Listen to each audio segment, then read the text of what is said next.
Hai Sobat Mami, jika Anda wanita dan bertanya kenapa saat ini Anda tidak lebih unggul dan dipercaya menangani urusan keuangan rumah tangga dibandingkan dengan pasangan Anda, mungkin Anda akan menyukai video ini.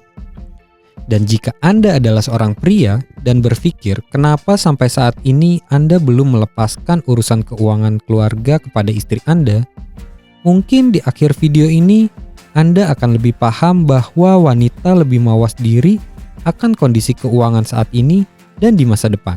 Dan wanita juga cenderung lebih disiplin dan berhati-hati. Ada banyak sekali keunggulan wanita dibandingkan pria dalam urusan keuangan. Dan mungkin Anda akan terkejut mengetahui beberapa hal yang kami temukan dalam riset-riset kami. Selamat datang di channel Reksadana Manulife. Waktunya Sobat Mami, kita temukan inspirasi bersama Mami.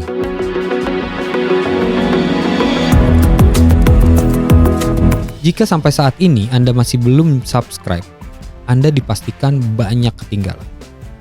Oke, lalu kenapa wanita lebih pas memainkan peran lebih besar dalam keuangan keluarga?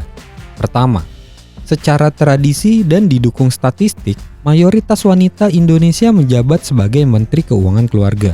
Menurut riset Diverse Asia tahun 2023 oleh Manulife Investment Management, ditemukan jika partisipasi jumlah tenaga kerja wanita di Asia juga yang hanya mencapai 28% lebih rendah daripada pria. Tercermin persis di Indonesia, di mana hanya 54% wanita usia kerja mendapatkan pekerjaan. Angka ini rendah dibandingkan laki-laki usia kerja yang 82%-nya memiliki pekerjaan. Dengan begitu, ada cukup banyak jumlah wanita yang memilih profesi menjadi ibu rumah tangga penuh waktu dan secara otomatis mengemban tugas sebagai manajer pengeluaran keluarga. Bahkan, wanita bekerja pun secara natural masih akan mengemban tugas ini di tengah kesibukannya di tempat kerja. Lebih uniknya lagi, disebutkan bahwa dalam riset Diverse Asia, jika wanita pada umumnya memulai tabungan pensiun mereka lebih awal dibandingkan pria pada umumnya. Ini memberikan posisi strategis bagi wanita. Kunci sukses keuangan keluarga adalah pengenalan mendalam atas setiap pengeluaran keluarga, ditambah pengetahuan tentang pengelolaan keuangan. Artinya, dengan tahu detail pengeluaran keluarga saja, wanita Indonesia sudah setengah jalan menuju menjadi Menteri Keuangan Keluarga yang hebat. Untuk cari tahu lebih jauh mengenai Diverse Asia, silahkan kunjungi dan menggunakan link yang Mami sediakan pada deskripsi video kali ini. Kedua, wanita lebih disiplin dan kalem dibandingkan laki-laki yang lebih impulsif dan adventurous. Secara alami, wanita lebih berkomitmen pada tujuan-tujuan yang telah dicanangkan bagi keluarganya. Ia tak terlalu terpengaruh pergerakan pasar demi menghindari potensi rugi atau mengejar keuntungan sesaat. Lebih disiplin dengan menyisihkan dana secara rutin. Sebaliknya, laki-laki cenderung mengejar potensi cuan, ikut kemana teman-temannya pergi dan berani mencoba alternatif investasi baru. Riset Diverse Asia juga menyebutkan jika 40% wanita di Asia optimis berpikir akan berhasil penuhi tujuan pensiun mereka. Dan mulianya kaum wanita, jika pun tidak terpenuhi sampai tujuan, 53% wanita berpendapat untuk terus berkomitmen bekerja setelah pensiun demi keluarga. Brand research yang dibuat Mami pada bulan September tahun 2022 menunjukkan bahwa prioritas tertinggi bagi investor wanita dalam memilih brand investasinya adalah trust, yaitu apakah sebuah brand bisa dipercaya. Sedangkan dari responden laki-laki, prioritasnya adalah good and profitable. Tidak ada yang lebih baik di sini. Dengan menggabungkan kedua sifat ini, tugas bisa dibagi antara ayah dan ibu. Ibu bisa mengelola pos-pos untuk tujuan hidup yang lebih mutlak harus tercapai.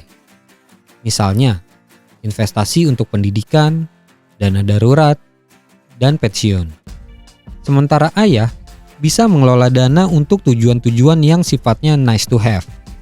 Misalnya, dana liburan atau dana nganggur yang belum diplot penggunaannya. Ketiga, wanita lebih mau menerima nasihat dan ide-ide baru. wanita lebih konservatif dalam merespon kesalahan. Wanita Indonesia menghabiskan begitu banyak waktunya menggali ide-ide baru dari sosial media, mulai dari resep makanan, testimoni belanjaan, hingga fashion. Ketika ibu-ibu zaman dulu harus mengumpulkan buku resep dari guntingan majalah, ibu-ibu masa kini cukup bermodal smartphone dan terhidanglah jajanan terkini bagi keluarga. Bahkan, hebatnya, bermodal video YouTube dan komunitas wanita, ibu-ibu Indonesia mampu mendukung ekonomi keluarga dengan berjualan. Teman-teman di e-commerce juga memberi jalan pintas dengan mudahnya ibu-ibu Indonesia yang cepat beradaptasi secara digital untuk membuka toko online-nya. Faktanya, statistik publik bulan September dari Kesei menyatakan di pasar modal Indonesia saat ini jumlah investor wanitanya hanya 37%. Sementara investor lelaki mencapai 63%. Di sisi jumlah investasi per orang, secara rata-rata 3 tahun terakhir, laki-laki 1,8 kali lipat nominal investasinya dari wanita. Dari sisi pertumbuhan investasi di pasar modal, jumlah dana investasi pasar modal naik 53% sejak akhir 2020. Tetapi, jumlah dana investor laki-laki naik 56%, sedangkan wanita hanya naik sejauh 44%. Mungkin salah satu penyebabnya adalah ketimpangan pengetahuan keuangan antara wanita yang hanya 36,13% dan laki-laki yang 39,94%. Menurut riset literasi dan inklusi keuangan OJK tahun 2019. So, ayo para wanita, tingkatkan lagi literasi keuangannya untuk bisa mengelola keuangan keluarga dengan lebih baik lagi. Bahkan, lebih baik lagi, langsung jadi investor pemula. Coba Manulife iFunds, platform yang cukup mudah digunakan yang sudah digunakan oleh ribuan investor Mami. Pelajari lebih lanjut melalui link yang Mami sediakan pada deskripsi di video ini. Yang keempat, wanita umumnya akan hidup lebih lama dari pasangannya. Menurut Biro Pusat Statistik, ekspektasi hidup wanita Indonesia mencapai 73,5 tahun. Sementara lelaki hanya 69,67 tahun. Dengan rentang perbedaan ekspektasi usia sejauh hampir 4 tahun, diperkirakan para ibu akan harus melalui beberapa tahun tanpa pasangan di usia senja nanti. Artinya, ia harus bertahan, termasuk dalam hal finansial tanpa pendamping. So, kenapa tidak sekalian membekali diri dengan pengetahuan dan pengalaman mengelola uang sejak muda? Ya, seperti biasa Sobat Mami. Punya pengalaman pribadi tentang keunggulan wanita dalam manajemen keuangan? Yuk, mari kita berbagi. Bagikan pengetahuan Anda di kolom komentar. Mungkin kita bisa mendapatkan sesuatu yang baru untuk kita coba pahami bersama. Terima kasih telah menonton video ini sampai selesai, tapi tunggu dulu.